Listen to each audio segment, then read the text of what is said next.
អូខេអញ្ចឹងលក្ខណៈពិសេសរបស់Google Map ដែលយើងចង់ set up business ឬក៏ជាហ្នឹងឯង business អាជីវកម្មរបស់យើងនៅលើ Google Map គឺវាមានលក្ខណៈនេះបងប្អូនអូខេនេះអញ្ចឹងអានេះគឺជាប្រភេទ concept បែបម៉ាសាហាងម៉ាសាអឺយើងមានការរៀបចំជូនហើយនេះមានread review អូខេហើយមួយទៀតមាន product មាន service មានអីចឹងទៅ booking ចឹងទៅនេះចុច booking មកយើង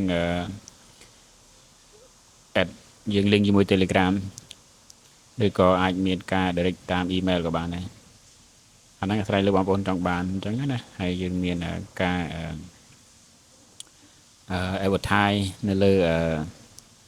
YouTube នៅលើplatform ផ្សេងៗអញ្ចឹងណា Google អីផ្សេងៗអញ្ចឹងណាអូខេអញ្ចឹងយើង set up បែបនេះ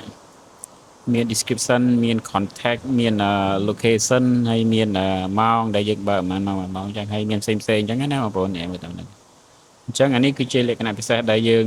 set up អាជីវកម្មយើងនៅលើ Google Map ហើយយើងមានការ update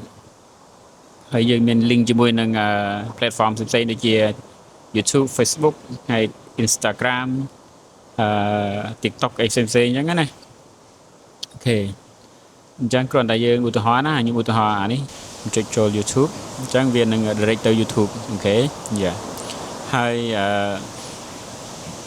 បើសិនតែយើងចុចចូលទៅ Facebook វានឹង direct ទៅ Facebook page នេះ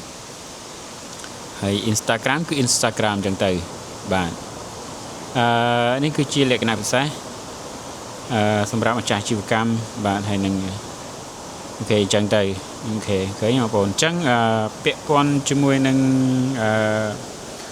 កញ្ចប់បែបនេះបងប្អូនអាចបើសិនបងប្អូនចាប់អារម្មណ៍ជាមួយនឹងកញ្ចប់បែបនេះអញ្ចឹងបងប្អូនអាចធ្វើការតាក់ទងមកចាំយើងចេញជាកូដនឹងបើសិនបងប្អូនចង់ set up